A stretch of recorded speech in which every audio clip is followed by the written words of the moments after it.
Welcome, Dad Movement listeners. I know you guys are excited to check in with us today. We have a dynamic show for you today. We're going to do things a little different. You know?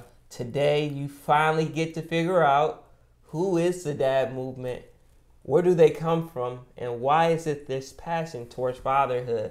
So today, we got a special guest. We do. You wanna let them in on who we got in the building today, Nate? Today we got my dad here. Hey. This is Mr. Bill Johnson, known as Pastor here at Kingdom Life Church. Yeah. And we're gonna share a bit of our story, and then he'll share a few things that he's learned along the way. I think for Norm and I, we both, and even I think Dre would attest to this too, that this whole podcast is kind of a learning experience, and we learn a lot more from the people that we have on the show than we actually give out stuff, because we're still at the beginning stages dealing with theories and concepts without some real life experience where our kids have left the house and went on to be successful and flourished as adults. So we don't have that luxury of communicating those realities yet, but we're in the learning process. That's it. And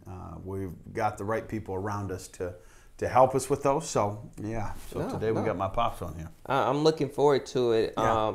I think people get to hear us, like I said, on the podcast, but they don't necessarily know who we are. Right. And, ever since day one, Nate, you have just caught my attention. Not only because of who you are now, but especially your story in the past. Yeah. Just to be correct, Nate, you are from Muskegon, Michigan. Here in Muskegon, Michigan.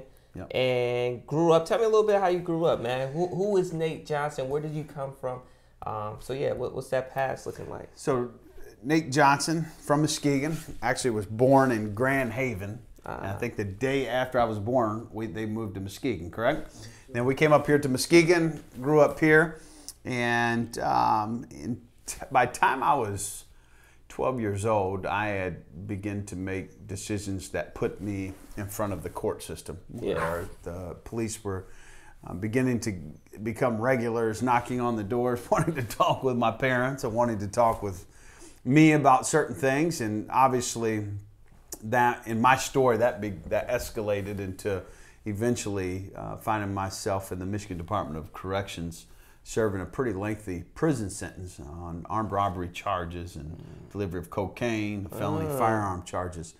And I ended up spending a total of 12 and a half years in prison before coming home. I went in at the age of 19, came home at 32.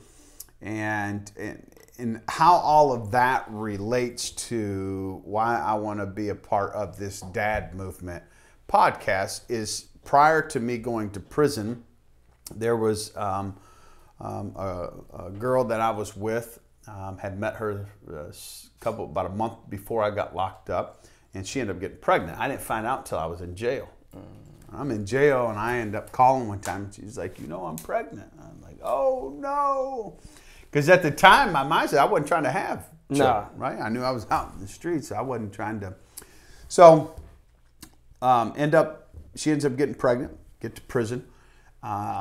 Thankfully, my dad had stepped in and had begun to connect with my daughter, picking her up to bring her up to visit me, and then he would, for her birthday, would, make sure she had presents, Christmas, all the different things.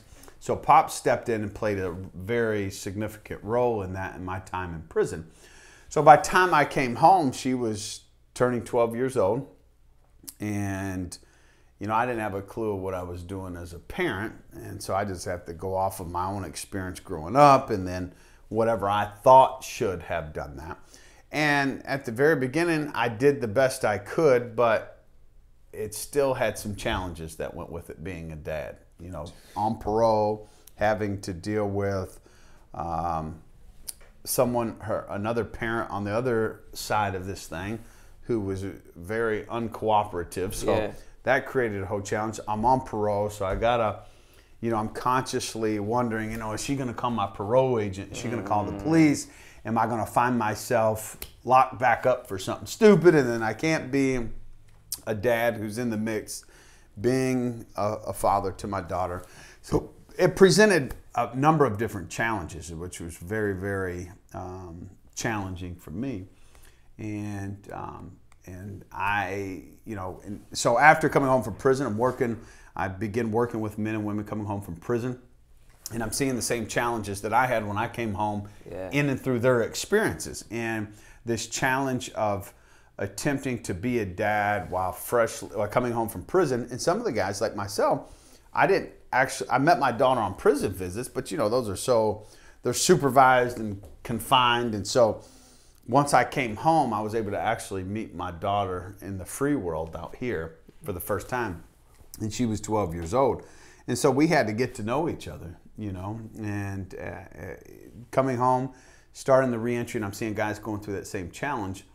And it wasn't until just a couple of years ago where I felt like the Lord really put something on my heart to want to step up and be a voice for dads who are coming out of incarceration, coming out of addiction, coming out of the streets, and wanting to be dads who are in the midst of what are some things that we could do to help. Because statistically, like our first Dad Movement podcast, we shared some staggering statistics about the impact of not having a father in the home, what that does to the children. Absolutely. Right? Those are scary. It is. Right? You just take, one, with the prison system, 90% of all of the individuals incarcerated in the U.S. all come from fatherless homes. Yes, sir. Right? And we go through all of these we think of different ills in society. A lot of that is all attached to not having a dad in the home. Whew. Wow. Like the Achilles heel of the things that are going on in society, right? Yeah. We could deal with a lot of these if we focused on creating healthy men, being healthy dads, healthy husbands, and really placing a strong emphasis on the nucleus family, right? And that's the key to the ills of society.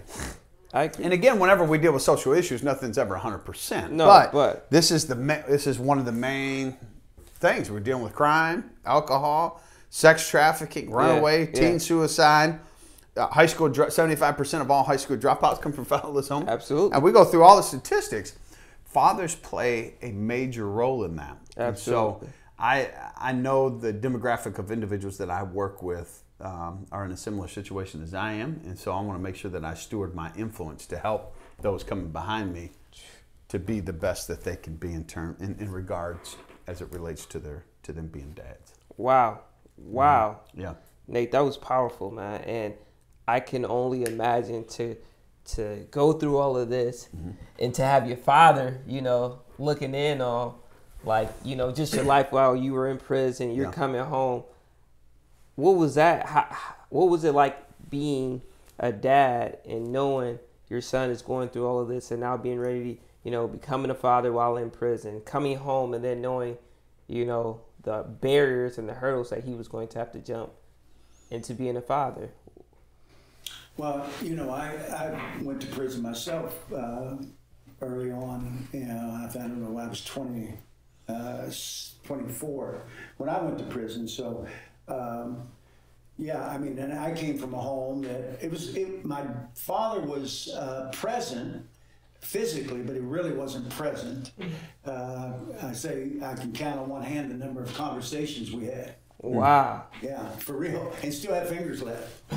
Seriously, I'm serious. And not just me, my brothers and sisters. So I really didn't know what a father was supposed to be. I didn't know. I came out. I got saved, born again while I was in prison. Came out and got paroled up here. Got back with his mother. We had been separated 5 years. And I didn't know what I was doing. I'm not sure if I even know now what I'm doing half the time. But, because of my relationship with his mom was not good. I tried everything, never was good. It was hard to try to make everything else in the home work, because ours was so, not necessarily volatile, but there was always tension, always something going on. She always had anger about everything, and so it was real difficult to have any good influence there with them. And plus I didn't know what I was doing, but then watch this over, while he goes to prison, Then his daughter comes into play, and then he came home. He stayed with me for how long? 2.5 years. 2.5 years. Was it? Yeah. Yeah. Two, little over 2 years. Yeah. So where he's at, what he's doing now is in my view, is the grace of God, because it wasn't because I raised him so well. I didn't do a good job as a father, but so I realize it's the grace of God. God sees the motive and the intentions of your heart, besides what you do, and he rewards that. Even though you may not have did it right, your motive was right, and God, I believe, he's rewarded that. You see him. His brother's doing great. Even his sister's doing good. She's never been out in the streets. She's in fact, just recently she's started to come back to the Lord. So some good things, happening. And it, like I said, it wasn't because I was such a good father then. I didn't know what I was doing, to be honest with you. One question, because I can really listen to them all day, to hear more of like Nate and where you come from. And I can even see you guys have a lot of the same mannerisms, right? A quick question.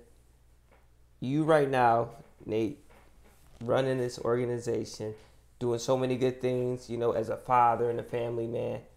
How much do you depend on your father right now in life? In life, well, I mean, we have a working relationship too, because we're both on staff here at the church as well. Correct. And then he serves as the chaplain at Fresh Coast. And so we have a working relationship, and then we get together at least once a week. He'll come over to my house and I'll cook or do something. So I think, with our relationship from growing up together, and then for a short period of time we were on the streets together, you know what I mean, when I was selling and he was using. So we were out there together, so that created a whole new dynamic, and that usually isn't normal, or is never supposed to be normal amongst, sons and fathers. Yeah. And so in that, and then through my whole prison bid, I mean, he was there for me through the whole time, what I mean?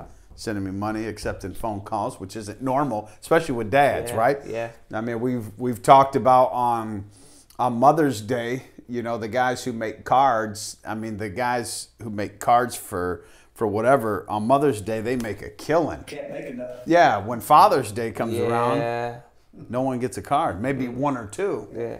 So I think and the only reason I noticed it because when I was getting the Father's Day cards, I was the only one getting it, me and maybe one other guy. Wow. And the guys who make cards would say, man, Father's Day sucks, man, because you can't make no money off of it because no one will get a Father's Day card. But my dad was the total opposite. He was there the whole time, from pick me up the day I got out, and I got to stay with him until Sarah and I got married, and then her and I moved in teachers, and that was well over 2 years that I got to stay, and which afforded me the time, because I didn't have to worry about bills or any of that. Yeah. It afforded me the time to run around and chase after my dream. You know what I mean? Yeah. Because I just got a little, worked at the car wash. The guy gave me 3 days, and then went off to college, did the work-study program. It was enough money to pay my car insurance, which was like $70, and then had that little $10 a month phone from Republic Wireless. Wow.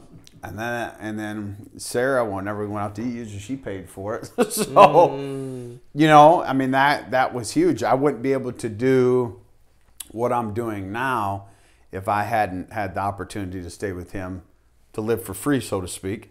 I think I just would turn my bridge card over while I was on parole, right? So we had food. Wow. So when you come over prison, they give you a bridge card. And I think I'd have like 150, 200 something. And then, I mean, he went shopping, so turned that over and then added to whatever he had. And we did that for 2 years until I got married and then moved out on my own. So we had a unique experience. I mean, think about it. I mean, 32-year-olds who still live with their dad. You know what I mean? But I did until I was 34. So here's this abnormal circumstance where him and I got to be roommates for a couple of years. And so, I mean, the mentoring while I was in prison, and even now, where we get to work together with the individuals that we work with. So, I mean, it's huge. Wow. We've got a great relationship, and then we're able to I mean, not too many guys can say they get to work with their dad Yeah. at doing something as vital as this. Yeah. You know, with men and women coming home from prison, I get to, you know, one of my strengths is I'm good at catching and recruiting people, you know, and leading them to the Lord, and then I'm able to pass them on to Pops, and then he can walk with them kind of as like a spiritual father for discipleship. And Wow. we have a number of people here, Nick as well, and different ones where we're able to all work together as a unit and as a team to accomplish a purpose that's bigger than us, you know, and people being born again and really coming to the knowledge of the truth of the gospel. So, I mean, that's huge. It's Wow. invaluable. Wow. Wow. I mean, I'm so grateful for this conversation. I think it truly got to, it was like a reflection of God's love, you know, and how he restores and make things new and better than they ever had before. And I can seeing you guys, I can tell you guys are walking in purpose, and you guys are doing kingdom work, man. So I'm grateful for this time to get to know you guys. And I know the listeners are going to be very appreciative of getting to hear more of your story and where you guys come from. So yeah, man. Thank you guys for having you, listeners. I hope you enjoyed this segment. I know it was quick, but we thought it was very important that you get to know who we are and where we come from. So thanks, Pops. Thank Nate. Thank my man Lucas behind the camera, and we'll let you send us home, Nate. Let's do it. Hey, everyone, listen. I need you to tell me what is the baddest, and I mean the baddest, radio podcast in the land. You know what it is. It's the dad movement, baby. You got to be the dad movement.